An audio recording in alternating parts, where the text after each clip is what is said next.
Hey everyone, this is Alex with the Founder Manual. Today we're going to talk about setting up product metrics for your startup to get you closer to product market fit. Setting up metrics for your product is not that difficult, but a lot of founders don't set it up in the right way, especially first-time founders, and they might not be using the right tools. I know for me, when I started my company, we used the wrong tools and we took much longer to get to product market fit than we could have. So without further ado, let's get started.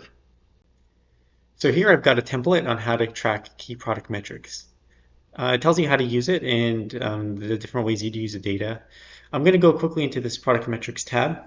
And what we're doing is we're using an event-based system. So we want to track metrics for different areas of our product and activities that are valuable to our users. These are the activities that indicate usage. You don't want to just track anything. You want to track the most important things that indicate someone is really using your product and getting value. You might not know what those activities are at the beginning, but start with a few ideas. And I listed some ideas here on this spreadsheet. You can get a template of this in the description below.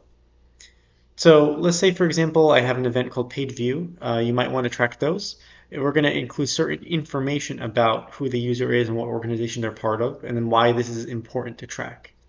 Now, I want to highlight that this template is really important to follow because you're going to set up your data and your metrics in a very consistent way. So you're tracking the same information and you're tracking it in a consistent way that allows you to put together aggregate reports.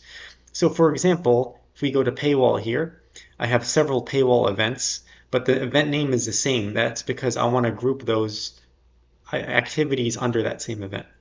And so, for example, we're tracking how many times the user hit a paywall, and then also how many times the users click an upgrade button on the paywall. And so we're going to include the user ID, the feature that they're accessing, and then just a label. And the only difference here is a label.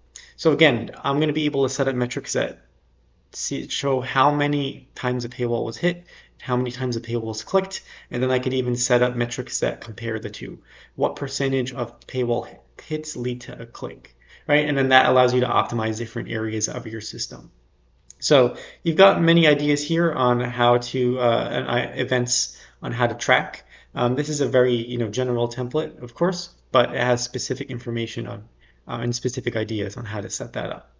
You can also mark the status here. So once it's added to your product, you'll just click add, and then that's in green. And then as you add more products or more metrics rather, to your product, you want to make sure this is up to date. So someone can visually, you or someone else in your team can visually see what are all the events that we're tracking in the app.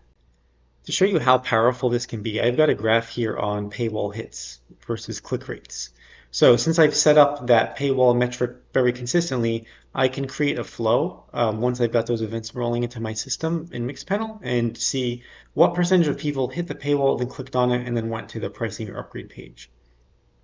And that's, again, very easy to set up. As long as you've got those metrics set up the way you have them in the template, you can then set them here. And so I can check conversion rates and see where do I want to optimize my app to increase usage and increase conversions. And then you can go back, 12 months, 6 months, 3 months, and you can see 12 months, the conversion rate's about 22%. 3 months ago, the conversion rate 17%. Last 30 days, the click conversion rate is 13%. So, not too bad, all things considered, but this may or may not be enough for what you're looking for your app.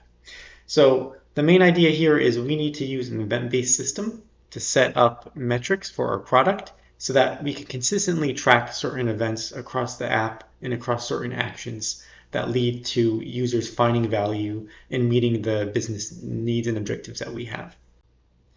So guys, that's it. That's how you set up product metrics for your app. It's a very quick, brief video that gets you the great foundation for setting that up. If you do have questions, please leave them in the comments. Again, you can go in the description below and get the template so that you can set up those product metrics consistently.